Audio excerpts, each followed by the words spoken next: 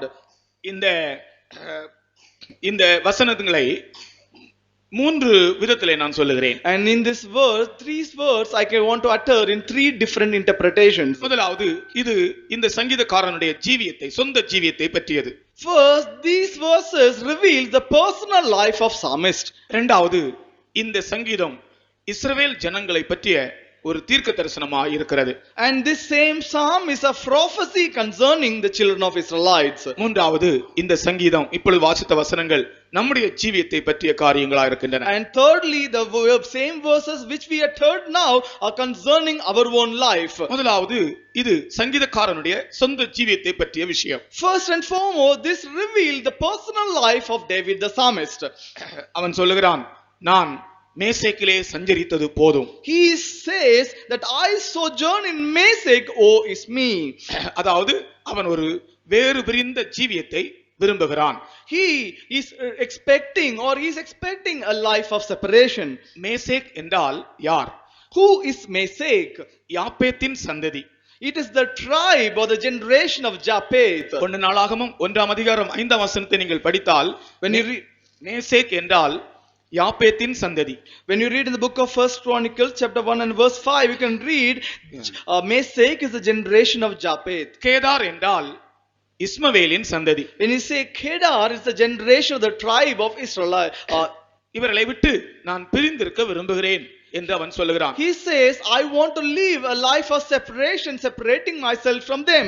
எப்போதுமே நம்முடைய ஜீவியத்தை ஆவிக்குரியவர்கள் அல்லாதவர்களிடத்திலிருந்து நாம் வேறு பிரித்து காத்துக்கொள்ள வேண்டும். It is essential that we have to preserve our life from the people who are unbelievers and unspiritual. சங்கீதக்காரன் பிரிந்து ஜீவிப்பதை விரும்புகிறான். Psalmist is desiring a life of separation. ஆனால் லோத்து பிரிந்து ஜீவிப்பதை விரும்பவில்லை. But Lot did not like a life of separation. அவன் சோதோமை விட்டு பிரிய விரும்பவில்லை, ஆபிரகாமை விட்டு பிரிந்து ஜீவித்தான். He was living and separating himself from Abraham. பரிசுத்தவான்களை விட்டு பிரிந்து ஜீவித்தான், பாவிகளை விட்டு பிரிந்து ஜீவிக்க விரும்பவில்லை. He was living a life separating himself from the saints but not from sinners. ஆபிரகாமை விட்டு பிரிந்து போக விரும்பினான், ஆனால் சோதோமை விட்டு பிரிந்து போக அவன் விரும்பவில்லை. He had a mind to separate himself from Abraham but not from Sodom. ஆனால் பவுலை குறித்து நாம் படிக்கும்போது, but when we read concerning Saint Paul, இவர்களை விட்டு பிரிந்து போங்கள் என்று சொல்லுகிறார். he says separate yourself from these people. Pavul பிரிந்து போவதை விரும்புகிறார், அதை எழுதுகிறார். Saint Paul writes and he also desires a life of separation. மேசேக்கை விட்டும் கேதாரை விட்டும் பிரிந்து போக வேண்டும். நாம் அப்படி போகாவிட்டால் நம்முடைய ஜீவியம் கர்த்தருக்கு பிரியமாயிராது. We have to separate ourselves from Mesek and also from Kedar. If that not be so, our life will not be pleased unto the Lord. அடுத்தது இஸ்ரவேல் ஜனத்தை பற்றிய தீர்க்க தரிசனம். And next, if you look at the other interpretation, this verse is concerning the prophecy of the children of Israelites. அதாவது ரஷ்யாவிலிருந்தும் அரபு நாடுகளிலிருந்தும் இஸ்ரவேல் ஜனங்கள் தங்கள் தாய் நாடு திரும்புவதை இந்த வசனம் காண்பிக்கிறது. And this is a prophecy concerning the children of Israelites from Russia and from the Arab countries, the children of Israelites coming back to the homeland. இஸ்ரவேல் ஜனங்களுடைய தேசம் மேசேக் அல்ல. Now the land of the children of Israelites is not Mesek. இஸ்ரவேல் ஜனங்களுடைய தேசம் கேதார் அல்ல. The land of the children of Israelites is not Kedar. இஸ்ரவேல் ஜனங்களுடைய தேசம் பாலும் தேனும் ஓடுகிற தேசம். The land of the children of Israel is a land which floweth with milk and honey. பாலும் தேனும் ஓடுகிற தேசம். That is a land which floweth with milk and honey. அதைத்தான் அவர்களுக்கு தேவன் தருவேன் என்று சொன்னார். This is what the promise of the Lord, that he will grant that land unto them. பிரியமானவர்களே, பாலும் தேனும் ஓடுகிற தேசத்திலிருந்து இஸ்ரவேல் ஜனங்கள் சிதறடிக்கப்பட்ட காரணம் என்ன? Dear child of God, what was the reason why the children of Israel were scattered from the land which floweth with milk and honey? அவர்களுடைய துன்மார்க்கமும் அவர்களுடைய பாவமும். That is their sin and their wicked nature. துன்மார்க்கரும் பாவிகளும் பாலும் தேனும் ஓடுகிற தேசத்தை காண்பதில்லை என்று யோபின் புஸ்தகத்திலே வாசிக்கிறோம். We read in the book of Job saying that the sinners and the wicked shall not see or have a vision upon the land which floweth with milk and honey. யோபின் புஸ்தகம் 20 அதிகாரம் 17 வசனத்திலே When we read in the book of Job chapter 20 and verse 17, துன்மார்க்கரும் பாவிகளும் பாலும் தேனும் ஓடுகிற தேசத்தை சுதந்தரிப்பதில்லை. he shall not see the rivers and the floods which shall be the sinners and the wicked. தேனும் நெய்யும் ஓடும் வாய்க்கால்களையும் ஆறுகளையும் அவன் காண்பதில்லை. தேனும் நெய்யும் ஓடுகிற வாய்க்கால்களையும் ஆறுகளையும் அவன் காண்பதில்லை. துன்மார்க்கன். He shall not see the rivers, the floods, the brooks of honey and butter. அப்ப கானான் தேசத்தில் இருக்கிற பாலும் தேனும் ஓடுகிற ஆறுகளை துன்மார்க்கர் காண்பதில்லை. Therefore the wicked will not be able to see the brooks, the river which floweth with milk and honey, that is the wicked. தங்களுடைய துன்மார்க்கத்தின் நிமித்தம் தான் அவர்கள் பாலும் தேனும் ஓடுகிற கானானை விட்டு சிதறடிக்கப்பட்டார்கள். Because of their wicked nation they were scattered from the land which floweth with milk and honey. ஆனால் ஒரு சந்தர்ப்பத்திலே அவர்களை தேவன் திருப்பி கொண்டு வருவார். But in one occasion the Lord will bring back them. அவர்கள் மேசேக்கில் அல்ல, They are not Meshech, அவர்கள் கேதாரில் அல்ல, and they are not Kedar. அவர்கள் பாலும் தேனும் ஓடுகிற தங்களுடைய சுதந்திரத்துக்கு அவர் வருவார்கள். They shall return back to the inheritance, the land which floweth with milk and honey. கர்த்தருக்கு ஸ்தோத்திரம். Praise be to God. மூன்றாவது, இது நம்முடைய ஜீவியத்தை காண்பிக்கிறது. Thirdly, in one aspect it also reveals our personal life. நம்முடைய ஜீவியத்தை பற்றி நாம் சிந்திக்கும்போது When we meditate concerning our life, நான் சொன்னது போல மேசேக் என்றால் அவன் யாப்பேத்தின் சந்ததி. as I said, when you say Meshech, he is the son of Japheth. 1 நாளாகமம் 1 அதிகாரம் 5 வசனத்திலே மேசேக் என்பவன் யாப்பேத்தின் பேரப்பிள்ளையாக இருக்கிறான். Now when we read in the book of First Chronicle chapter 1 and verse 5, we say that Meshech is the grandson of Japheth. இவர்கள் போய் குடியேறின தேசம்தான் Moscow என்று அழைக்கப்படுகிறது. And the land which they went and sojourned, that is called the land of Moscow. நீங்கள் சரித்திர பிரகாரமாய் வாசித்தால், When you read according to the history, இந்த Meshach என்பவர்கள் போய் குடியேறின இடம்தான் மாஸ்கோ என்று மாறியது. Now the people, the tribes of Meshech, they went and sojourned to a land which was called Moscow. Meshech Tubal ஜாதிகளின் தலைவன் என்று கோகு அழைக்கப்படுகிறான். And Gog is called the king or the head of the tribe of Meshech. அப்ப இவர்கள் Russia போன்ற பகுதிகளிலே குடியேறினவர்கள். And these are the men which sojourned in the land, something like Russia. இந்த Meshach என்பவன் மேசேக்கினுடைய சந்ததி ஆவிக்குரியபடி எதை காண்பிக்கிறது? And when we say Meshech, the sons of Japheth, spiritually what did he discern? தேவனையும் விசுவாசிப்பதில்லை, வாக்குத்தத்தங்களையும் விசுவாசிப்பதில்லை, அப்படிப்பட்ட ஒரு சந்ததி. These are the generation, the tribe which shall neither believe on the God nor shall believe on the promise of God. இன்றைக்கும் கூட யாரெல்லாம் தேவனையும் தேவனுடைய வசனங்களையும் விசுவாசிக்கவில்லையோ அவர்கள் மேசேக்கின் சந்ததிதான். Even today the people who are not able to believe on God or not on the word of God, they are the still sons of Meshech. அவர்களை காண ரஷ்யாவுக்கு போக வேண்டிய அவசியம் இல்லை. You need not go to Russia to look unto them. இந்த கோயில் பட்டியலும் மேசேக்கின் சந்ததிகள் உண்டு. Even in this Koil Petti we can see the sons of Meshech. அவர்கள் தேவனை விசுவாசிக்க மாட்டார்கள். They will not believe God. அவர்கள் வாக்குத்தத்தங்களை விசுவாசிக்க மாட்டார்கள். They will not believe the promises of God. தேவன் இல்லை என்று மதிகேடன் தன் இருதயத்தில் சொல்லிக் கொள்கிறான். The fool had said in his heart that there is no God. இன்னைக்கு உலகத்திலே இந்தியாவிலே எத்தனையோ பேர் தேவன் இல்லை என்று சொல்லுகிறவர்கள் இருக்கிறார்கள். Today many atheists are there in this world, even in our own country, saying there is no God. தேவன் இல்லை என்று சொல்லுகிறவனுக்கு நாஸ்திகன் என்று பெயர். தேவன் உண்டென்று விசுவாசிக்கிறவனுக்கு ஆஸ்திகன் என்று பெயர். And the person who is called the communist say that there is no God, but the person who is called the rich, he says there is God. தேவன் இல்லை என்று சொல்லுகிறவர்கள் நாஸ்திகர்கள். The people who say there is no God are called atheists or the communist. தேவன் உண்டென்று விசுவாசிக்கிறவர்கள் ஆத்திகர்கள். And the people who believe on the God are the one who trust in the Lord. தேவன் உண்டென்று விசுவாசிக்கிறவர்கள் ஆத்திகர்கள், theists. They are thieves are the people who believe the Lord. தேவன் இல்லை என்று சொல்லுகிறவர்கள் நாஸ்திகர்கள், atheists. Atheists are the people who say that there is no God. இந்த கோவில் பட்டியலே தேவன் இல்லை என்று சொல்லுகிறதான நாஸ்திகர்கள் இருக்கிறார்களா? And is there anyone atheist who is in this Koil Petti saying there is no God? தேவனை விசுவாசிக்காத மேசேக்கின் சந்ததிகள் இருக்கிறார்களா? Is there anyone, the sons of Meshech in Koil Petti, who say there is no God? தேவன் இல்லை என்று சொல்லுகிறவர்கள் இருக்கிறார்களா? Is there anyone who say there is no God? அவர்களை விட்டு நாம் பிரிந்து போக வேண்டும். We have to separate ourselves from them. ஆனால் அவர்களுக்காக நாம் ஸ்தோத்திரம் பண்ணுவோம், அவர்களுக்குள்ளே தேவன் உண்டு என்று விசுவாசம் கொள்ளும்படியாக. Now we have to praise for the them, they are saying that there is God in them. இப்படிப்பட்டதான தேவ விசுவாசம் இல்லாத எத்தனை பேர் இங்க இருக்கிறார்களோ அவர்கள் எல்லாரையும் ஆண்டவர் சந்திக்கும்படியாக கர்த்தரை ஸ்தோத்திரம் பண்ணுவோம். Stotram, Stotram, Stotram, Stotram, Stotram, Stotram, Stotram, Stotram, Stotram, Stotram, Stotram, Stotram, Stotram, Stotram.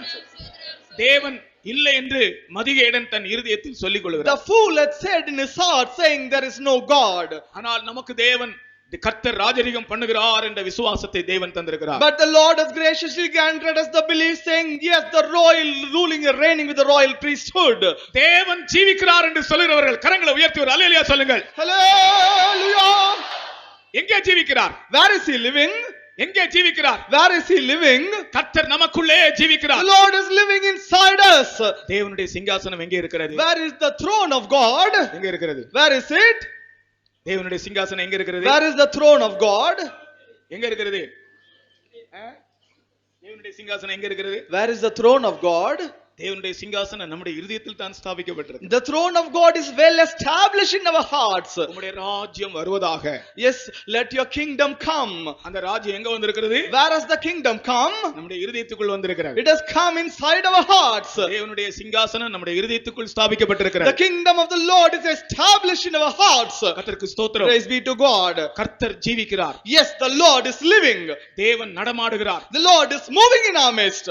தேவனுக்கு கண்கள் உண்டு. Yes, the Lord has got eyes to see. தேவனுக்கு கைகள் உண்டு. The Lord has got hands. தேவனுக்கு கால்கள் உண்டு. The Lord has got feet. தேவனுக்கு முகம் உண்டு. The Lord has got a beautiful countenance. அதனால்தான் தேவனுக்கு சாயல், அவருடைய சாயல் என்று சொல்லப்பட்டிருக்கிறது. That is what has been mentioned as the likeness or the image of God. தேவனுடைய சாயல், the image of God. தேவனுடைய சாயலில் தான் மனுஷன் சிருஷ்டிக்கப்பட்டான். According to the image of God, man was created. தேவனுடைய சாயலில் மனுஷன் சிருஷ்டிக்கப்பட்டால் தேவனுக்கு ஒரு சாயல் இருக்கிறது என்று அர்த்தம். When we say the man is created according to the image of God, which symbolizes God has got an image. அதே சமயத்தில் அவர் அதர்சனமானவர் என்று சொல்லப்படுகிறார். At the same time, we all say the Lord is unseen. அதர்சனமான தேவனுடைய தற்ஸ்வரூபம் யார்? Who is the like image of the unseen God? இயேசு கிறிஸ்து. He is our Lord and Savior Jesus Christ. தேவனை இந்த உலகத்திலே வெளிப்படுத்தும்படி வந்தவர். He came to this world to manifest God. அதனால் கர்த்தர் ஜீவிக்கிறார். Therefore God lives. மேசேக்கின் சந்ததியார் தேவன் விசுவாசம் அற்றவர்கள். The sons of Meshach do not have the belief of God. அல்லது உண்மையான தேவனை விசுவாசிக்காதவர்கள். Otherwise they are the people who do not believe on the true God. தெய்வம் அல்லாததை விசுவாசிக்கிறதுனால பிரயோஜனம் இல்லை. There is no use since you believe that is nothing out of God. இயேசு கிறிஸ்துவை தேவன் என்று விசுவாசிக்காதவர்கள் எல்லாரும் மேசேக்கின் சந்ததிதான். All the people who do not believe Jesus is the son of God or the sons of Meshach. கர்த்தருக்கு ஸ்தோத்திரம். Praise be to God. அவரை விசுவாசிக்கிறவன் மரித்தாலும் பிழைப்பான். He that believeth in him, even he dies, he shall live. நாம் எல்லாரும் ஒரு காலத்துல மரித்தவர்களாய் கிடந்தோம். Once upon a time we were all people who are dead.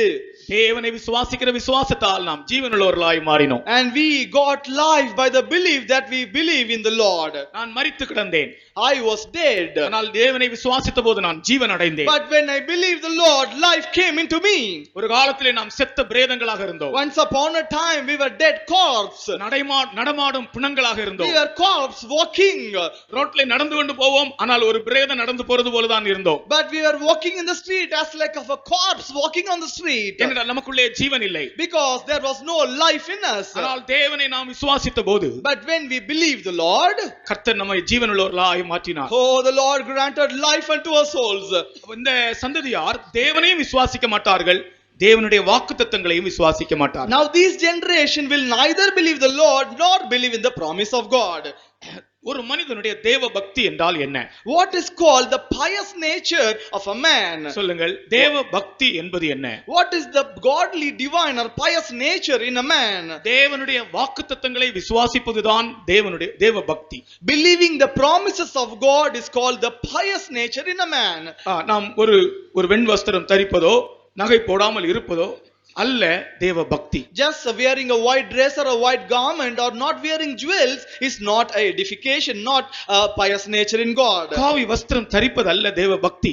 And putting on a saffron garment is not a pious nature. கழுத்திலே நெற்றியிலே பட்டை, கழுத்திலே கொட்டை, அந்த வேஷம் அல்ல தேவனுடைய தேவ பக்தி. Putting all tradition and ritual according to the religion is not a pious nature. பிரியமானவர்களே, தேவ பக்தி என்றால் என்ன?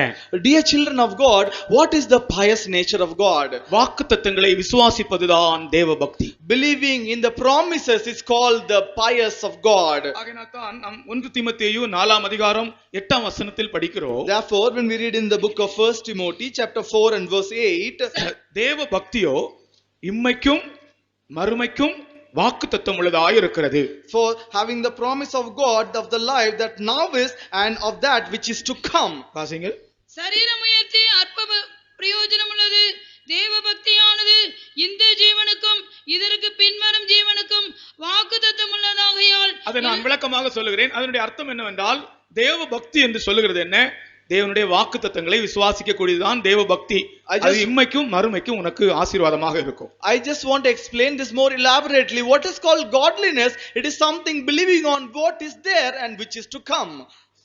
இம்மைக்கும் மறுமைக்கும் உள்ள வாக்குத்தத்தங்களை விசுவாசிக்கிற ஒரு ஜீவியம்.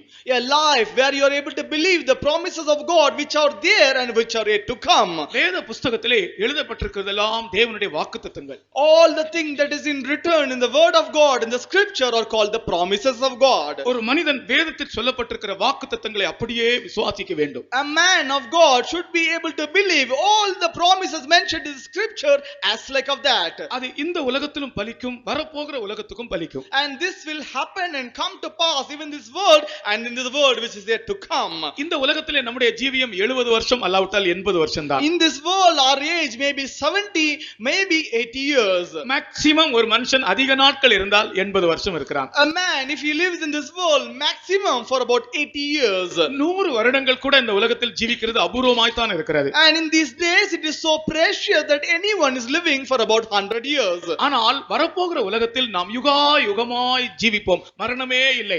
Now in this world which is yet to come we shall live forever and ever, there is no death at all. பாருங்கள், 70 வருஷம் 80 வருஷம் எங்க இருக்கிறது?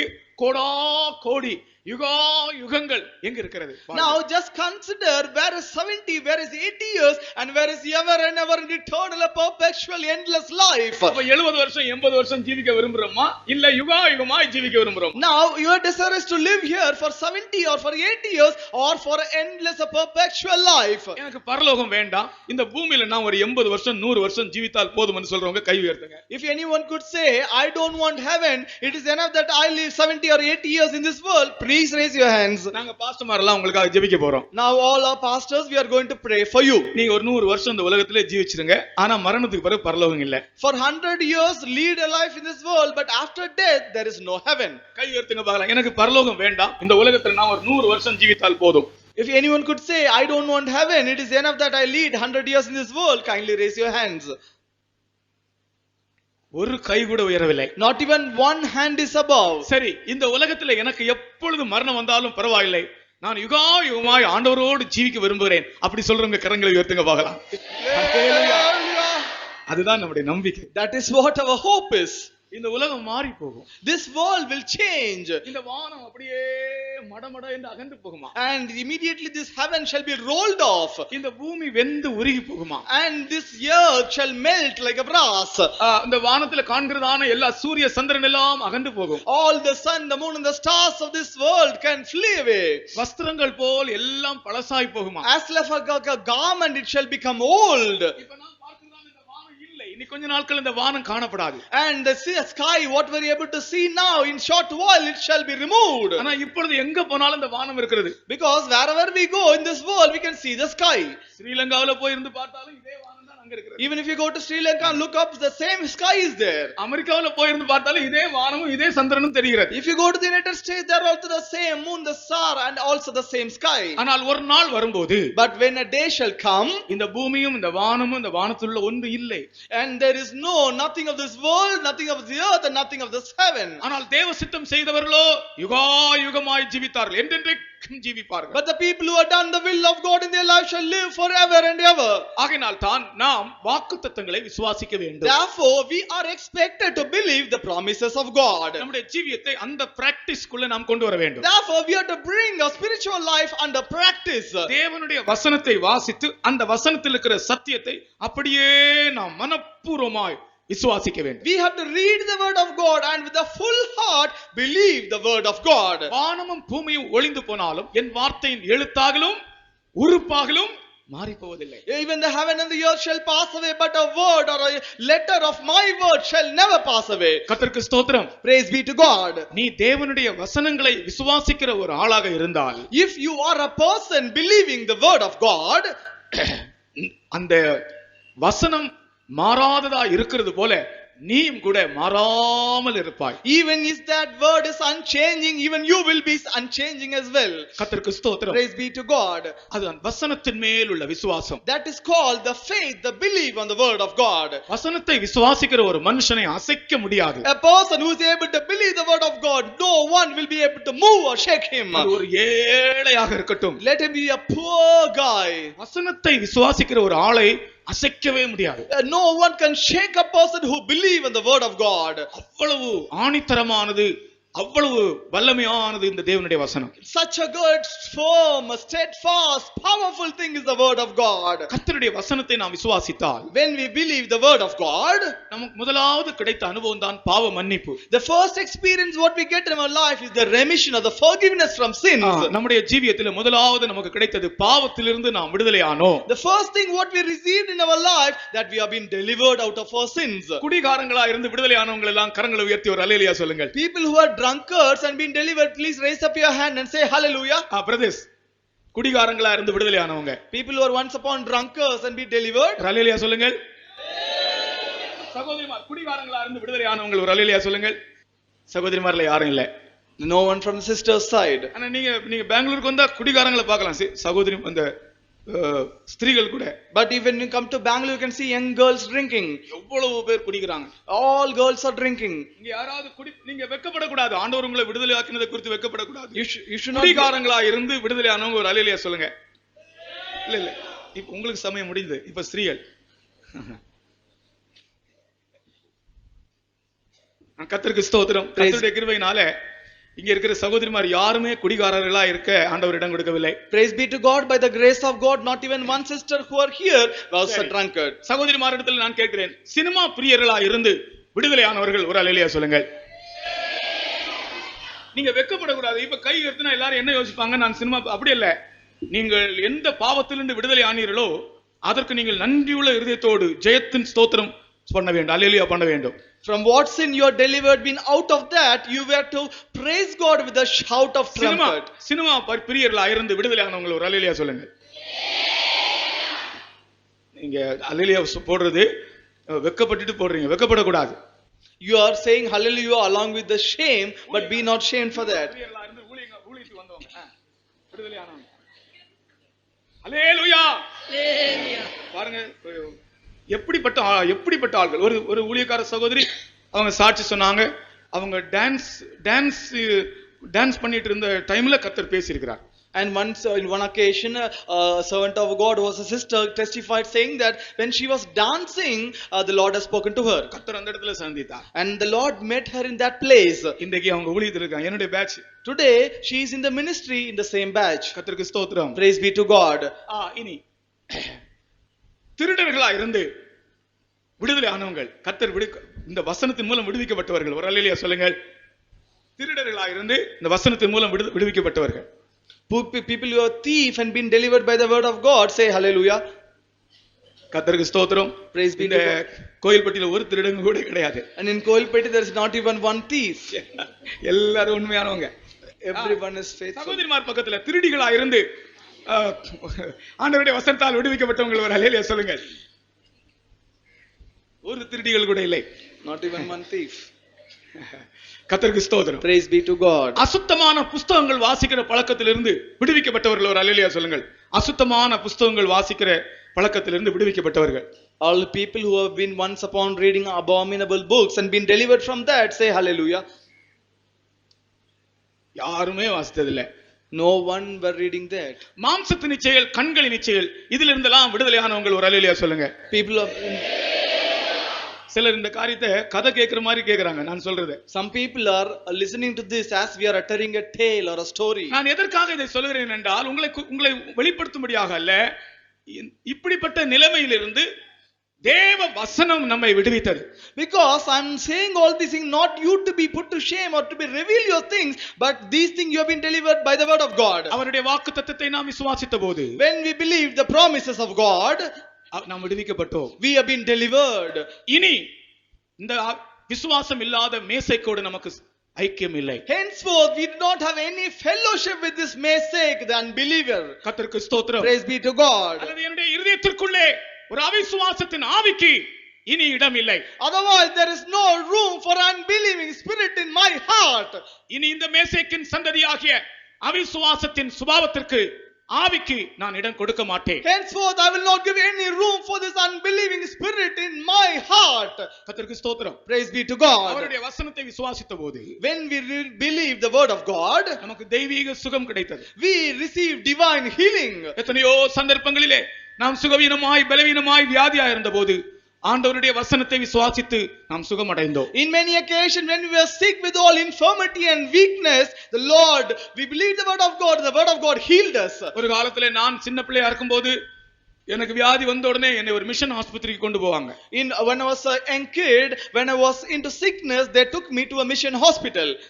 ஒரு CSI மிஷன் ஹாஸ்பிடல் தான் வழக்கமாக நாங்கள் போகிற ஆஸ்பத்திரி. And one CSI mission hospital happened to be the usual hospital where we go to be cured. எனக்கு ஏதாவது சுகம் இல்லாம ஆன உடனே எங்க அப்பா அந்த மிஷன் ஆஸ்பத்திரிக்கு என்னை கொண்டு போவார். And my dad would take me to that mission hospital when I become sick.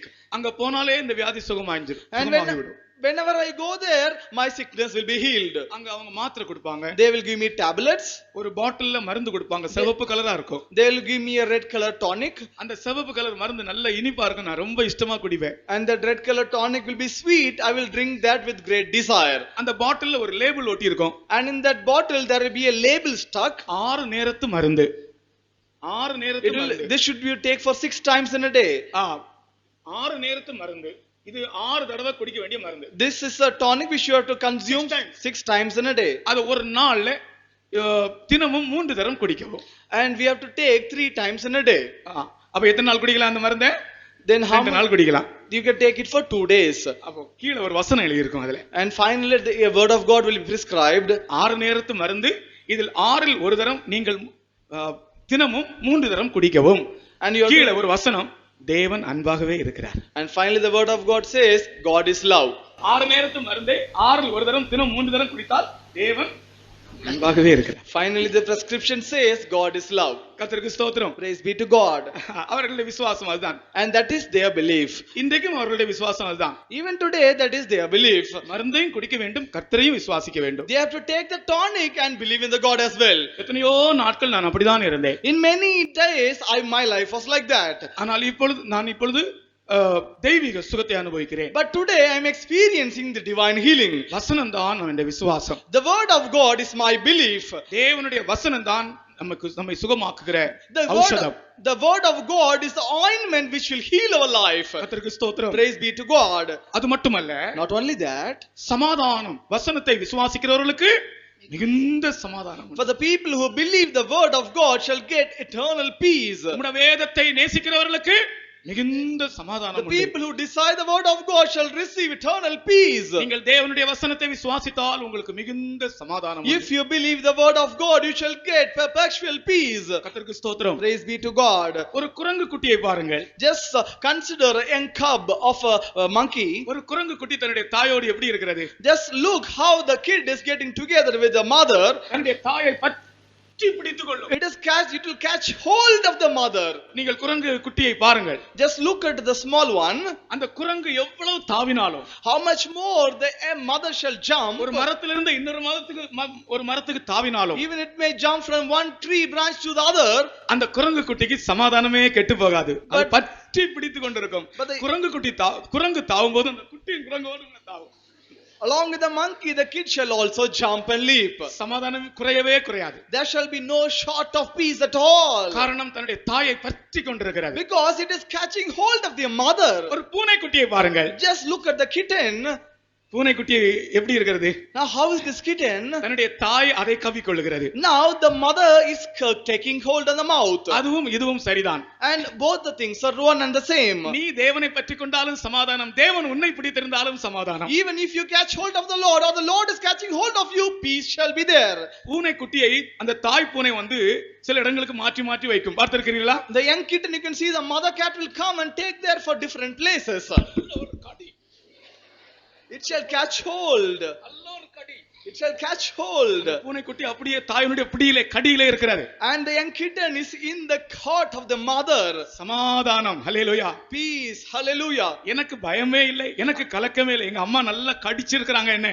I do not have any fear. I do not be troubled and perplexed. My mother has bitten me well. நான் என்னுடைய அம்மாவுடைய பிடியிலே இருக்கிறேன். Because I am in the catch of my mother. நான் என் அம்மாவை பிடித்திருக்கிறேன். Because I have caught hold of my mother. இதுதான் வேதத்தை விசுவாசிக்கிறவர்களுடைய ஜீவியம். This is the life of the people who believe the word of God. உம்மை உறுதியாய் பற்றிக்கொண்ட மனதை உடையவன் உம்மையே நம்பி இருக்கிறபடியினால் அவனை பூர்ண சமாதானத்தோடு காத்துக்கொள்வீர். Since the man who has caught hold of you believeth only on you, you shall preserve him with perfect peace. ஆனால் மேசேக்கின் சந்ததியார் என்ன செய்ய மாட்டார்கள்? Now what the sons of Meshach will not do, வசனத்தை விசுவாசிக்க மாட்டாங்க. they will not believe the word of God. சந்தர்ப்பம் வரும்போது வசனம் ஒரு பக்கம் இருக்கும், இவங்க ஒரு பக்கம் போவாங்க. When situation come, the word of God will be on one side and they shall move to the other side. எட்டு திக்கும் எங்கும் ஒன்றாய் முட்டி ததும்பி முளைத்தோங்கும் ஜோதியை கட்டி மூடரெல்லாம் கட்டி சுருட்டி கக்கத்தில் வைப்பார், கருத்தில் வையார்.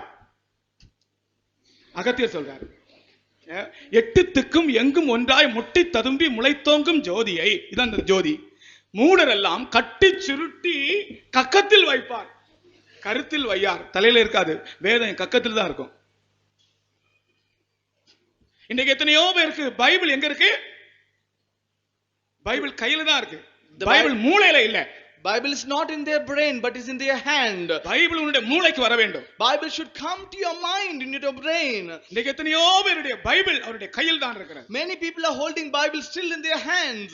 தேவன் இந்த எழுத்துக்களை எங்கே எழுதி இருக்கிறார்? The Lord has written, graven these where? அவைகளை நான் சதையான இருதயத்தில் எழுதுவேன். I have graven thee on the heart of flesh. அன்றைக்கு கற்பலகைகளில் எழுதினதே கரம். And the same hand on that day wrote on the stones. இன்னைக்கு சதையான இருதயத்தில் எழுதி கொண்டிருக்கிறது. Today it is writing in your heart which is flesh. வேதம் வாசிக்கும்போது நீ ஒரு சதையான இருதயத்தோடு வாசித்தால், when you read the scripture, if you are able to read with the heart of flesh, இந்த வாசிக்கிற இந்த வேதம் அப்படியே உன் இருதயத்தில் பதிகிறது. the same word of God what you read will be fixed or graven in your heart. கொஞ்சம் மெழுகை உருக்கி just melting the facts. ஒரு 5 ரூபாய் நாணயத்தை அல்லது 1 ரூபாய் நாணயத்தை எடுத்து அந்த மெழுகிலே, இந்த உருகின மெழுகிலே நீங்கள் பதித்து பாருங்கள், இந்த நாணயம் அதிலே பதியும். Just take 1 rupee coin and put that on the melted one, you can see the graven image is there. நீ வேதம் வாசிக்கும்போது, கர்த்தருடைய வசனத்தை வாசிக்கும்போது உருகின நொறுங்கின இருதயத்தோடு, இளகின இருதயத்தோடு நீ வாசித்தால், சதையான இருதயத்தோடு வாசித்தால், வாசிக்கிற வேத பகுதி சத்தியம் அப்படியே உன் இருதயத்தில் பதிகிறது. Therefore when we read the scripture, the word of God, if you are able to read with the broken and a contrite spirit and heart, what you read will be graven or fixed in your heart. ஓ கர்த்தருடைய நாமத்துக்கு ஸ்தோத்திரம். Oh praise be to the name of the Lord. இன்னைக்கு अनेகருடைய Bible அவங்களுடைய தலையில இல்லை. Today many people, the Bible, the scripture is not in their mind, in their head. அநேகருடைய Bible அவங்களுடைய வீட்ல தான் இருக்கிறது. And many people are having Bible only at their homes. ஆனால் கர்த்தருடைய பைபிள் எங்க இருக்க வேண்டும்? But where should be the scripture of God? நம்முடைய மனதிலே வர வேண்டும். It should come to the mind. அப்பொழுது உனக்கு மிகுந்த சமாதானம். Then shall you have a great peace. மிகுந்த சமாதானம். There shall be great peace. நம்முடைய வேதத்தை நேசிக்கிறவர்களுக்கு மிகுந்த சமாதானம் உண்டு. The people who decide the scripture, the word of God, shall given more peace. இங்கே கூட நீங்கள் யாரெல்லாம் சமாதானம் இல்லாமல் வந்திருக்கிறீர்களோ உங்களுக்கு சமாதானம் உண்டு. நீங்கள் மேசேக்கின் சந்ததி அல்ல. Now if here anyone has come here without peace, there shall be more peace for you if you believe the word of God. You are not the sons of Meshach. நீங்கள் வேதத்தை விசுவாசித்தால், if you believe the word of God, நீங்கள் உலகத்தை ஜெயிப்பீர்கள். you will overcome this world. உலகத்தை ஜெயிக்கிற ஜெயமே உங்கள் நம்முடைய விசுவாசம். Our faith is the faith which overcomes the world. கர்த்தருடைய வசனத்தை விசுவாசிக்கும்போது, when you believe the word of God, நீங்கள் உலகத்தை ஜெயிக்கலாம். you can overcome this world. உலகம் என்றால் என்ன? What is this world? மாம்சத்தின் இச்சையும், கண்களின் இச்சையும், ஜீவியத்தின் பெருமையும் உலகத்தில் உள்ளவைகள். All the things like the lust of the eye, lust of the flesh and the pride of life belongeth to this world. மாம்சத்தின் இச்சைகள், கண்களின் இச்சைகள், ஜீவியத்தின் பெருமைகள் இதெல்லாம் உலகத்தில் உள்ளவைகள். These things like the lust of the eye, the lust of the flesh and the pride of life belongeth to this world. உலகத்தை ஜெயிக்கிற ஒரு மனுஷனுக்கு மாம்சத்தின் இச்சையோ கண்களின் இச்சையோ இல்லை. For a man who is able to overcome this world have neither the lust of the eye nor the lust of the flesh. கர்த்தருக்கு ஸ்தோத்திரம். Praise be to God. இந்த விஷயத்தில் நீங்கள் எத்தனை பேர் ஜெயம் எடுத்திருக்கிறீர்கள்? In this matter, how many of you have taken victory? உலகம் அநேகரை வஞ்சித்துக் கொண்டே இருக்கிறது. Today the world is deceiving many people. நாம் உலகத்தை ஜெயிக்கும் போது நம்முடைய கண்களுக்கு இச்சை இல்லை.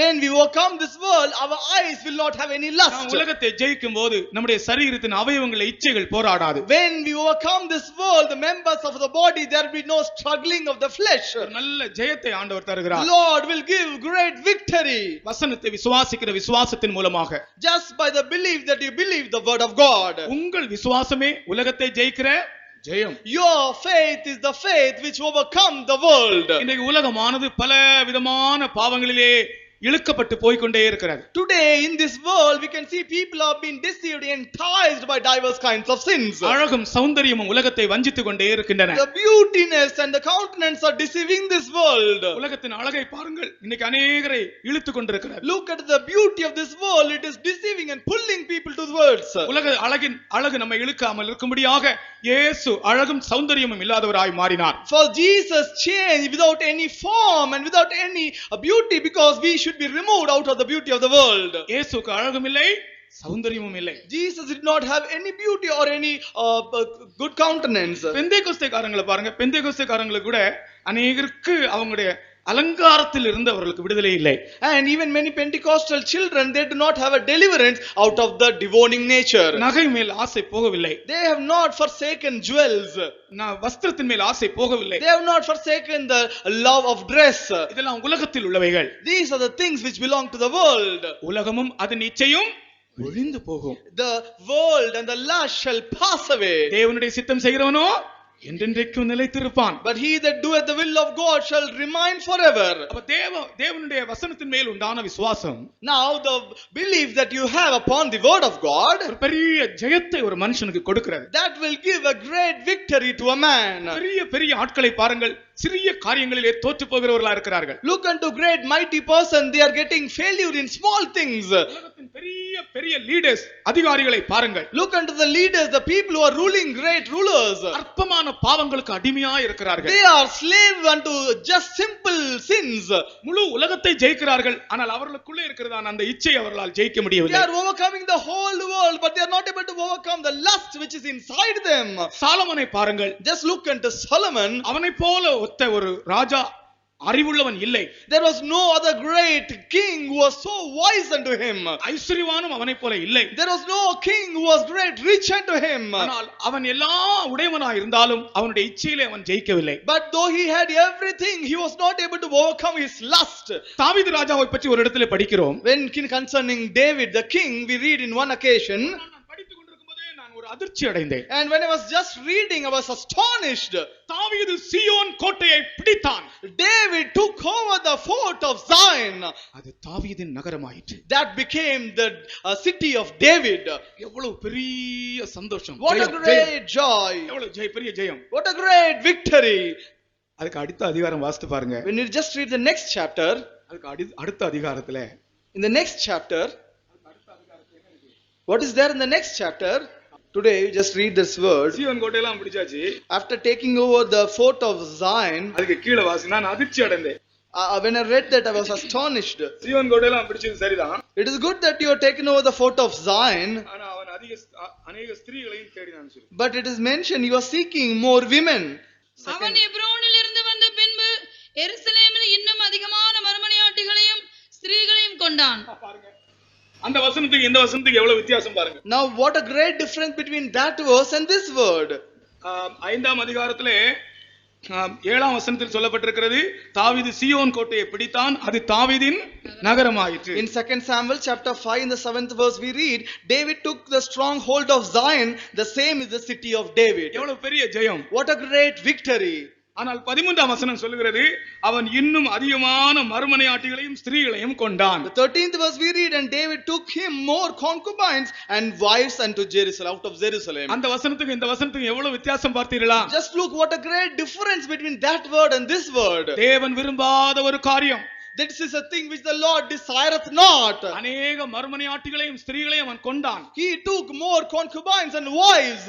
எவ்வளவு பெரிய ஜெயம் ஜெயித்த தாவீது, A great David who took great victory. இந்த ஸ்திரீகளுக்கு அவங்க அடிமையாயிடுறாங்க. He was a person slave unto women. காலகத்தின் வழியாக போன தாவீது, The David which went through the path of drainage. அவ்வளவு பெரிய ஜெயத்தை ஆண்டவர் கொடுத்திருந்தும் கூட, Though the Lord granted him a great victory, கீழே வரும்போது அவன் அநேக ஸ்திரீகளை கொண்டான். எதுக்கு அநேக ஸ்திரீகளை கொள்ள வேண்டும்? and when we read in 13th verse, we read that he took many wives and concubines. Why should he do that?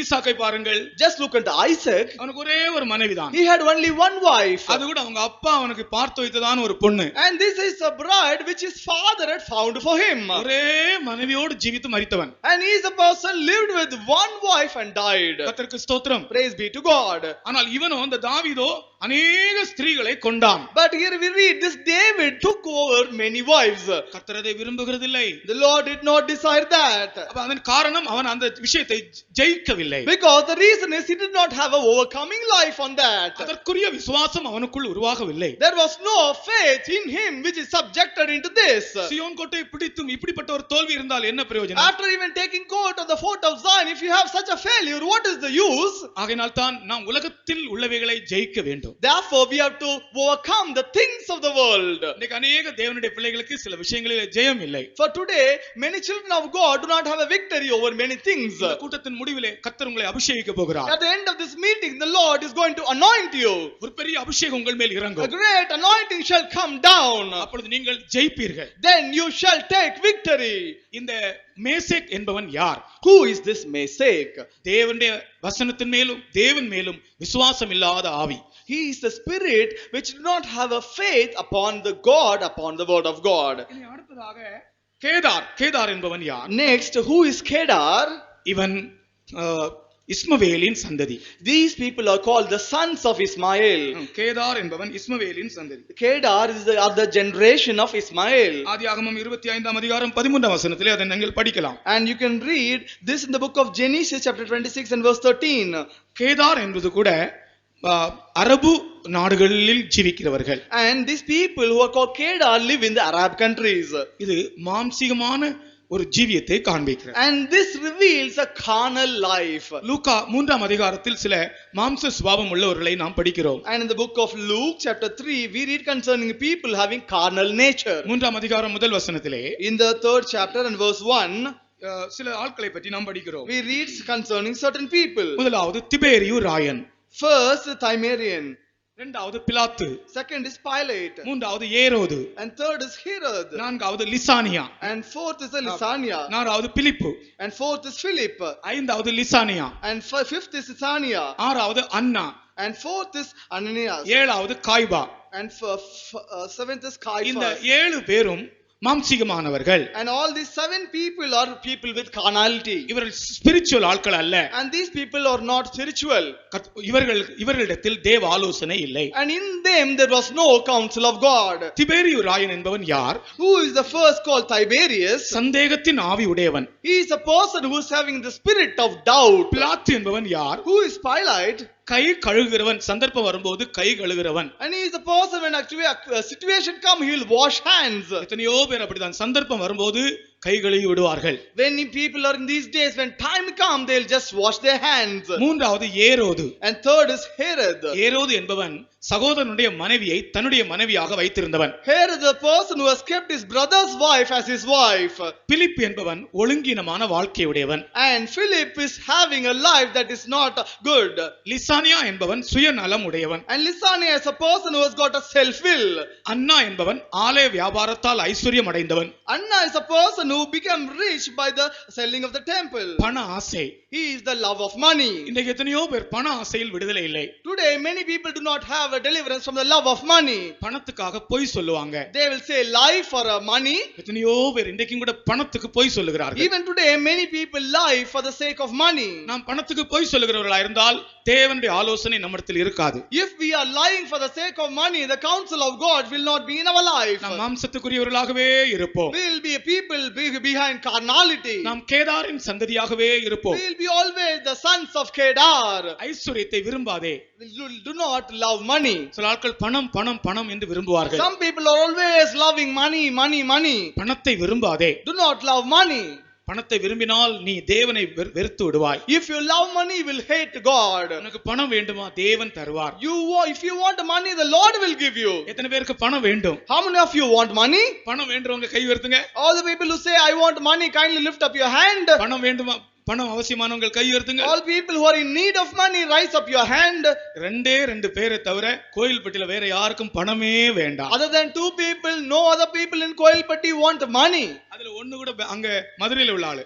And even one among them is a person from Madurai. அப்ப ஒரே ஒரு ஆளுக்கு தான் கோயில்பட்டியில பணம் வேண்டும், மற்ற யாருக்கும் பணமே வேண்டாம். If that be so, only one person in Koilpatti want money, no one else. யாருக்கும் பணமே வேண்டாமா? You do not want money? உண்மையை சொல்லுங்க. Just open your mind and say the truth. யாருக்காகவும் அவசியமாக ஏதாவது பண அவசியங்கள் இருந்தால் கை உயர்த்துங்கள், உங்களுக்காக ஜெபிக்க போறோம். இந்த வாரத்திலே உங்களுக்கு கிடைக்கும். If you want anyone is in need of money, raise up your hand. We are going to pray for you. This week the Lord shall grant you. நான் இந்த மாதம் ஒரு 50 லட்சம் கர்த்தரிடத்திலே கேட்டிருக்கிறேன். எனக்கு அவசியம் இருக்கிறது. This month I have asked for about 50 lakhs from the Lord. I want money. இந்த மாதம் 50 லட்சம் தர வேண்டும். கன்வென்ஷனுக்கு முன்பாக இன்னும் 50 லட்சம் தர வேண்டும் கர்த்தரிடத்திலே கேட்டிருக்கிறேன். And this month the Lord should give 50 lakhs. Before the convention the Lord should give me another 50 lakhs. ஏனென்றால் பணமோ எல்லாவற்றுக்கும் உதவும். Because money will be helping for all our needs. உங்களுக்கு பணம் தேவையா இருந்தால் கர்த்தர் தருவார். If you want money, the Lord will definitely give you. நீங்கள் எதிர்பாராத இடத்திலிருந்து உங்களுக்கு வரப்போகிறது. And it is going to come from a place where you do not know. நீங்கள் காற்றையும் காண மாட்டீர்கள், மழையும் காண மாட்டீர்கள். தண்ணீர் மோவாப் தேசம் வழியாக வரும். And you shall neither see the wind nor the water, but the water shall come down out of the city of Moab. அதுபோல உங்களுக்கு பணம் நீங்கள் எதிர்பாராத இடத்திலிருந்து வரும். Therefore the money shall come from an unknowable place. ஆனால் பண ஆசை இருக்க கூடாது. But you should not have a love of money. பண ஆசையினால நீங்கள் பொய் சொல்லுவீர்கள், சத்தியத்தை விட்டு விடுவீர்கள். Because of the love of money you shall say lie and leave the truth. நம்முடைய வாயில நாம் பொய் சொல்லக்கூடாது. In our mouth we should not speak lies. உண்மை பேச வேண்டும். We have to always speak truth. செத்து போனாலும் பரவாயில்லை. Let it be that we may die. உண்மையே பேச வேண்டும். We have to speak always truth. நாம் நமக்கு என்ன நஷ்டம் வந்தாலும் ஆணையிட்டதில் என் நஷ்டம் வந்தாலும் அவன் அவராதிருக்கிறான். Even it may come to loss, but he is unchanging in what he has vowed. கர்த்தருடைய பர்வதத்தில் யார் ஏறுவான்? Who shall rise up into the mount of God? ஆணையிட்டதில் நஷ்டம் வந்தாலும் தவற மாட்டான். He that hath vowed, but kindly read that verse. ஆகாதவன் அவன் பார்வைக்கு Thiel போனவன், கர்த்தருக்கு பயந்தவர்களை அவன் கனம் பண்ணுகிறான். ஆணையிட்டதில் தனக்கு நஷ்டம் வந்தாலும் தவறாதிருக்கிறான். ஆணையிட்டதில் தனக்கு நஷ்டம் வந்தாலும் தவறாதிருக்கிறான். Even it may lead to loss, he will not fail. மாற்றி மாற்றி பேசக்கூடாது. You should not utter words. நேற்றைக்கு ஒரு சகோதரி வந்து சொன்னார்கள். Yesterday one sister came and told me. திடீரென்று அவர்கள் வேலை செய்த இடத்துல இன்ஸ்பெக்டர் வந்துட்டார். Suddenly in the place where she was working, inspector has come. அப்போ அவங்க வேலை செய்த இடத்தினுடைய ஓனர் சொல்லியிருந்தாராம், இன்ஸ்பெக்டர் வந்தா என்னென்ன காரியங்களை நீ போய் சொல்ல வேணும், இப்படிதான் சொல்ல வேணும்னு சொன்னாரா. And the owner had thought her saying that when the inspector come, so and so matter you have to say so and so lies. Inspector வந்தோடனே இவங்க போய் சொல்லிட்டாங்க. And when the inspector has come, she has told a lie. ஆனா தான் சொன்னது பொய் என்று inspector விளங்கி விட்டார். And the inspector has had a knowledge that what she is saying is a lie. அவர் சரியாக திட்டினாரா. Immediately she was scolded. இவர்களுக்கு சமாதானம் இல்லாமல் போய். And she lost peace. அவங்க ஓடி என்கிட்ட வந்தாங்க. Immediately she ran and came to me. Pastor நான் போய் சொல்லிட்டேன். Pastor, I have said a lie. மனசுக்கு சமாதானம் இல்லை. I do not have peace in my mind. பாருங்கள், பொய் சொன்னா மனசுக்கு சமாதானம் இல்லை. Just look this, when you say a lie you lose your peace. சம்பாத்தியம் பண்ணுவதற்காக பொய் சொல்லாதீர்கள். And do not say lie for you to earn money. ஆணையிட்டதில் தனக்கு நஷ்டம் வந்தாலும் கர்த்தாவே யார் உம்முடைய கூடாரத்தில் தங்குவான், யார் உம்முடைய பரிசுத்த பர்வதத்தில் வாசம் பண்ணுவான். உத்தமனாய் நடந்து நீதியை நடப்பித்து மனதார சத்தியத்தை பேசுகிறவன் தானே. அவன் தன் நாவினால் புறங்கூறாமலும் தன் தோழனுக்கு தீங்கு செய்யாமலும் தன் அயலாமேல் சொல்லப்படும் நிந்தையான பேச்சை எடுக்காமலும் இருக்கிறான். Praise be to God. அவன் தன் நாவினால் புறங்கூறாமலும், he will not backbite with his tongue. தன் நாவினால் புறங்கூறாமலும் தன் தோழனுக்கு தீங்கு செய்யாமலும் தன் அயலான் மேல் சொல்லப்படும் நிந்தையான பேச்சை எடுக்காமலும் இருக்கிறான். அயலான் மேல் சொல்லப்படும் நிந்தையான பேச்சை எடுக்காமலும் இருக்கிறான். யாரை பற்றியாவது உங்கள்ட்ட யாராவது ஒரு தீமையான காரியம் டேய் தெரியுமா, இன்னாரை பற்றி தெரியுமா, தெரியுமாடி, தெரியுமாடா என்று சொன்னா நீங்க என்ன செய்வீங்க? அதை எடுப்பீங்களா எடுக்க மாட்டீங்களா? Now if anyone could say something evil about others, what will you do? தெரியுமா இப்படிதான் அந்த காரணம், தெரியுமா, அப்படியா, உடனே அதை நீங்கள் வைத்துக் கொள்வீர்கள். Immediately you will take that. தன் அயலான்மையில் சொல்லப்படுகிற நிந்தையான பேச்சை எடுக்காமலும் இருக்கிறீர்கள். You should not take the reproach that is being spoken about your neighbor. தேவனுடைய வசனத்தின் மேல் விசுவாசம் உள்ளவன், உண்மை உள்ளவன் அப்படி செய்யவே மாட்டான். He that has got a faith in the word of God, a truth, the guy should not do that. அவன் விசுவாசம் இருக்கிறது, பணம் ஒரு விஷயம் அல்ல. Because he has got the belief, money is not a matter. மாத்தி பேச மாட்டான். And he will not speak anything diverse. இந்த அண்ணா எப்படிப்பட்டவன் தெரியுமா? You know how is this Annas? ஆலய வியாபாரத்தால் ஐஸ்வர்யம் அடைந்தவன். He is a person by the business of a temple he became rich. அடுத்தது காய்பா. Second there is the Caiaphas. காய்பா எப்படிப்பட்டவன் தெரியுமா? You know how is Caiaphas?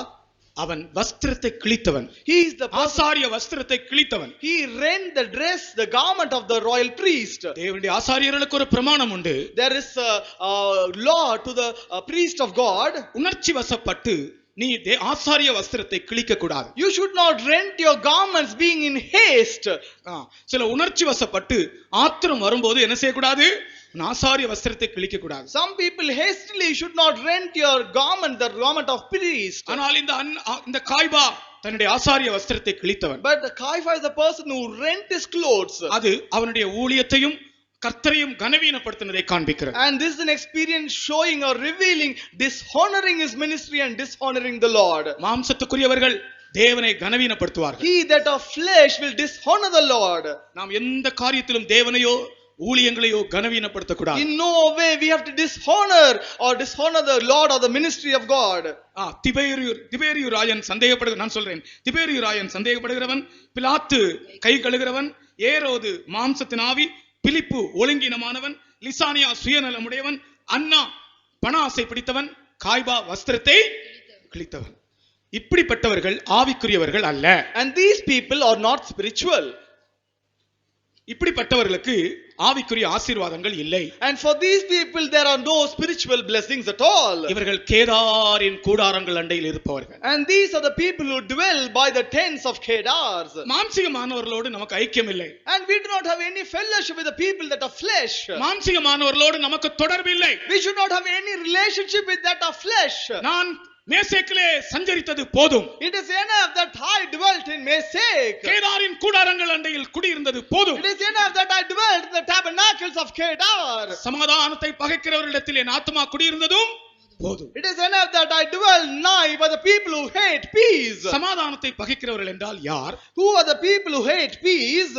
சமாதானம் என்று சொல்லுகிறது இந்த இடத்திலே சமாதானத்தின் சுவிசேஷத்தை காண்பிக்கிறது. Now in this place the peace revealed the gospel of peace. சமாதானத்தின் சுவிசேஷத்தை பகைக்கிறவர்களிடத்தில் நமக்கு ஐக்கியம் இல்லை. We do not have any fellowship with the people who hate the gospel of peace. கர்த்தருக்கு ஸ்தோத்திரம். Praise be to God. தேவன் நமக்கு ஒரு சமாதானத்தின் சுவிசேஷத்தை தந்திருக்கிறார். Oh, the Lord has granted us a gospel of peace. சமாதானத்தின் சுவிசேஷத்தை பகைக்கிறவர்கள் தான் ஆட்களோடு பகையோடும் கசப்போடும் ஜீவிப்பார்கள். People who have the gospel or hate the gospel of peace live a life of hatred and bitterness. இங்க இருக்கிற ஆட்களோட கேட்கிறேன், எனக்கு யாரோடும் ஒரு பகை இல்லை, நான் எல்லாரோடும் சமாதானமா இருக்கிறேன் என்று உங்களால் சொல்ல முடியுமா?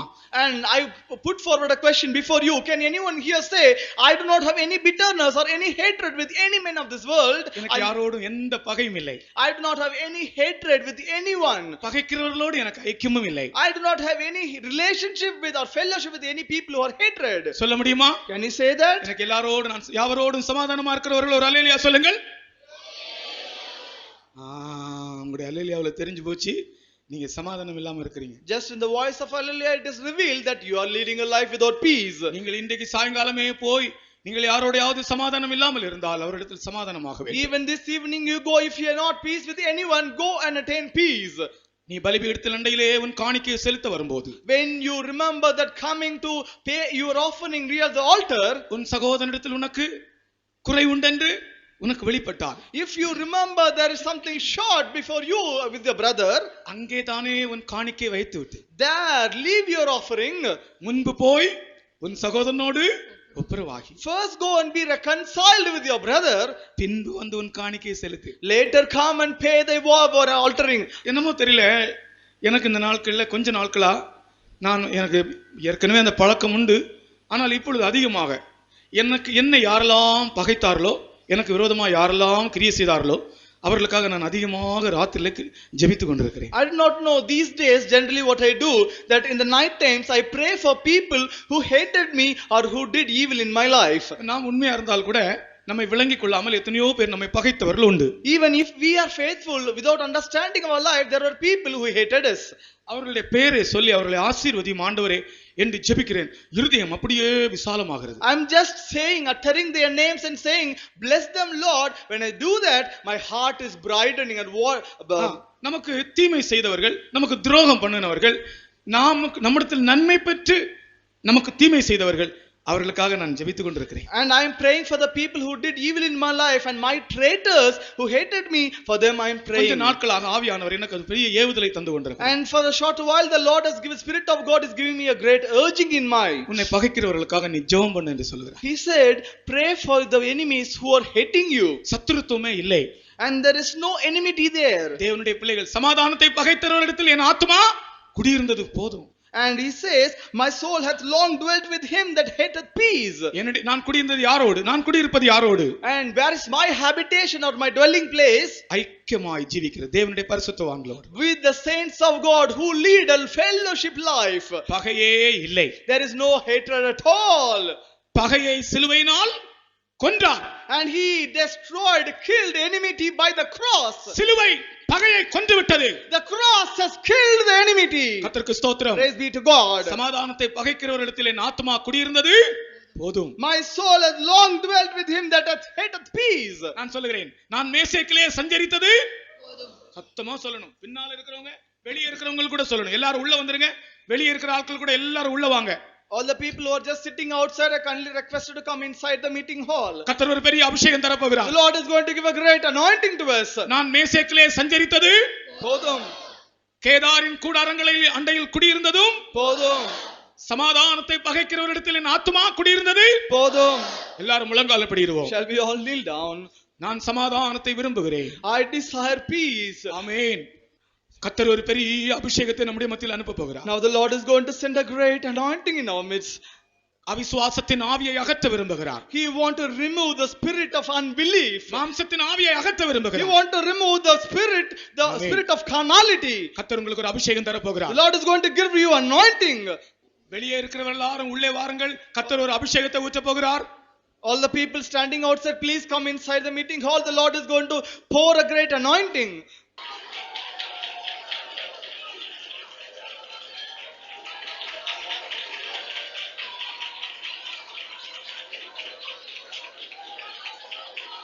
அவிசுவாசத்தின் ஆவி உன்னை விட்டு அகன்று போகட்டும்.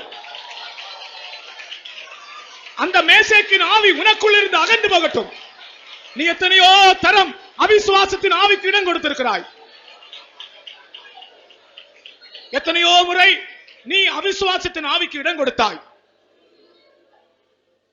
கர்த்தர் திட்டவட்டமாய் உனக்குள் கிரியை நடப்பித்தும் கூட எத்தனையோ முறை இந்த மேசேக்கின் ஆவிக்கு நீ இடம் கொடுத்தாய். இப்பொழுது உனக்கு கர்த்தர் கொடுக்க போகிற அபிஷேகம் திரும்ப உனக்குள்ளே அந்த விசுவாசத்தின் ஆவியை கொண்டு வர போகிறார்.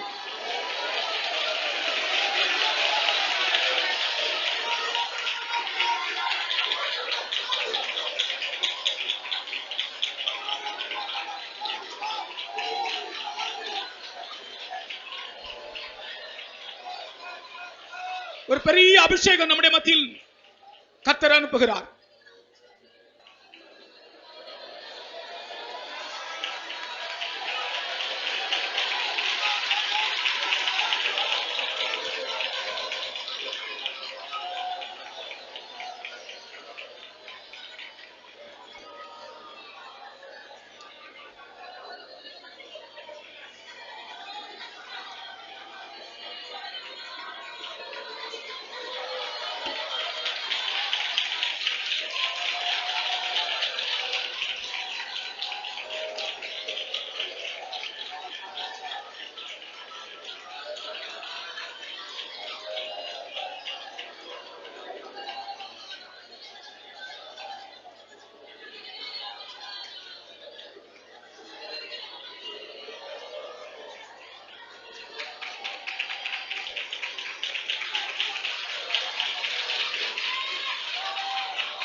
நான் விசுவாசிப்போர் இன்னார் என்றறிவேன். என்னையே படைத்திட்டேன் அவர் கரத்தில். நான் விசுவாசிப்போர் இன்னார் என்றறிவேன். என்னையே படைத்திட்டேன். முடிவு வரை என்னை நடத்திடுவார். மோட்சமாய் ரட்சிப்பாரே. முடிவு வரை என்னை நடத்திடுவார். மோட்சமாய் ரட்சிப்பாரே. நான் விசுவாசிப்போர் இன்னார் என்றறிவேன். என்னையே படைத்திட்டேன் அவர் கரத்தில். நான் விசுவாசிப்போர் இன்னார் என்றறிவேன். என்னையே படைத்திட்டேன் அவர் கரத்தில். முடிவு வரை என்னை நடத்திடுவார். மோட்சமாய் ரட்சிப்பாரே. முடிவு வரை என்னை நடத்திடுவார். மோட்சமாய் ரட்சிப்பாரே. முடிவு வரை என்னை நடத்திடுவார். மோட்சமாய் ரட்சிப்பாரே. முடிவு வரை என்னை நடத்திடுவார். மோட்சமாய் ரட்சிப்பாரே. முடிவு வரை என்னை நடத்திடுவார். மோட்சமாய் ரட்சிப்பாரே.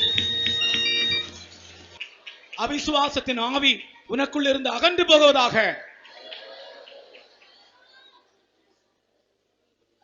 அவிசுவாசத்தின் ஆவி உனக்குள் இருந்து அகன்று போவதாக. கர்த்தர் உனக்குள் ஒரு விசுவாசத்தை கட்டளையிடுகிறார். ஜெபம் பண்ணுவோம். எங்களை அருமையாய் நேசிக்கிற நல்ல ஆண்டவரே, ஆசீர்வதிக்கப்பட்டதான இந்த ஆராதனை வேலைக்காக நாங்கள் நன்றி செலுத்துகிறோம். வாக்கு மாறாதவராக எங்கள் மத்தியிலே நீர் வல்லமையுள்ளவராய் இறங்கி வந்தபடினால நாங்கள் நமக்கு நன்றி செலுத்துகிறோம்.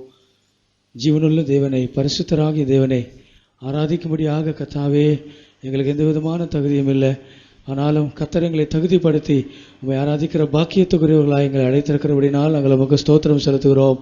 தொடக்கத்திலிருந்து முடிவரை ஒவ்வொரு பகுதியிலையும் பரிசுத்த ஆவியானவர் பொறுப்படுத்தபடினால் நன்றியோடு துதிக்கிறோம். கர்த்தாவே ஆண்டவரே, உம்முடைய மகன் மூலமாக பேசின அருமையான வார்த்தைகளுக்காக நாங்கள் நமக்கு ஸ்தோத்திரம் செலுத்துகிறோம். கர்த்தாவே, சங்கீதக்காரன் சொன்னது போல நாங்களும் கூட இந்த உலகத்திலே சொல்லத்தக்கதாக அப்படிப்பட்டதான ஒரு சாட்சியுள்ள வாழ்க்கை நீர் எங்களுக்கு தர வேண்டுமா நாங்கள் வேண்டிக் கொள்கிறோம். கர்த்தாவே, வாக்குத்தத்தங்களை, தேவனுடைய வார்த்தைகளை ஆண்டவரே நாங்கள் விசுவாசிக்காதவர்களாய் அல்ல ஆண்டவரே, எங்களுடைய அவிசுவாசத்தெல்லாம் நீக்கி எங்களுடைய இருதயங்களை இந்த காலவேளையிலே விசுவாசத்தினால் நினைத்திருக்கிறபடினால நாங்கள் நமக்கு நன்றியோடு ஸ்தோத்திரிக்கிறோம். கர்த்தாவே, கர்த்தருடைய வார்த்தையை நாங்கள் அப்படியே விசுவாசித்து எங்களுடைய எல்லா பிரச்சனை வேலைகளிலும் எல்லா சூழ்நிலைகளையும் நாங்கள் கர்த்தாவினுடைய வாக்குத்தத்தத்தை சார்ந்து கொள்ள விசுவாசமுள்ளவர்களாய் எங்களை இன்னுமாய் கட்டி எழுப்புவனுமாய் வேண்டிக் கொள்கிறோம். ஜனங்களுடைய விசுவாசங்கள் எல்லாம் நீக்கி இருக்கிறபடினால ஸ்தோத்திரிக்கிறோம். ஆண்டவரே, எல்லா மேசேக்கின் ஆவிகளையும் ஆண்டவரே நீ ஜனங்களிடத்தில் நீ அவமாக்கி இருக்கிறபடினால ஸ்தோத்திரம். ஆண்டவரே, ஸ்தோத்திரம் ஐயா. கர்த்தாவே, ஒவ்வொருவரையும் விசுவாச வீரர்களாய் மாற்றிருக்கிறபடினால் நாங்கள் நன்றியோடமாய் ஸ்தோத்திரிக்கிறோம், துதிக்கிறோம். கர்த்தாவே, ஆண்டவரே, நாங்கள் வெறுக்க வேண்டிய காரியங்கள் எல்லாம் வெறுத்து விடத்தக்கதாக ஆண்டவரே எங்களுடைய ஜீவியத்திலே நாங்கள் உம்மை போல மாறத்தக்கதாக எங்களுக்கு உதவி செய்ய வேண்டுமாய் வேண்டிக் கொள்கிறோம். கேட்கப்பட்டதான சத்தியங்களை ஒன்றையும் நாங்கள் கர்த்தாவை விட்டுவிடாதபடிக்கு அவர்கள் எல்லாம் எங்களை அனுபவமாய் மாற எங்களுக்கு உதவி செய்யும் சுவாமி. ஸ்தோத்திரம், ஸ்தோத்திரம், ஸ்தோத்திரம், ஸ்தோத்திரம், ஸ்தோத்திரம். சமாதானத்தை ஆண்டவரே எங்களுக்கு தருவேன் வாக்குத்தத்தம் பண்ணியிருக்கிறபடினால ஸ்தோத்திரிக்கிறோம். இந்த காலையிலேயும் தேவனுடைய ஜனங்களை சமாதானத்தால் நிறைத்தபடினால் நாங்களுக்கு ஸ்தோத்திரம் செலுத்துகிறோம். கர்த்தாவே, தொடர்ந்து உம்முடைய சமூகம் எங்களோடு கூட இருக்கும்படியாக வேண்டிக் கொள்கிறோம். சாயங்கால வேளையிலேயும் கூட நடக்கிறதான கர்த்தாவே கூட்டங்களை நீர் ஆசீர்வதிக்க வேண்டுமாய் வேண்டிக் கொள்கிறோம். இந்த கடைசி கூட்டத்தை மிகவும் ஆசீர்வாதமாய் மாற்றும்படியாக ஜெபிக்கிறோம். உம்முடைய நாமத்தை நீர் மையப்படுத்தும், பெரிய காரியங்களை செய்யும், கொடையிரும். இயேசுவின் மூலம் கேட்டுக்கொள்கிறோம் நல்ல பிதாவே. நம்முடைய கர்த்தராகிய இயேசு கிறிஸ்துவின் கிருபையும் பிதாவாகிய தேவனுடைய அன்பும் பரிசுத்த ஆவியின் ஐக்கியமும் நம் அனைவரோடும் சதா காலங்களிலும் தங்கியிருப்பதாக. அல்லேலூயா, அல்லேலூயா, அல்லேலூயா.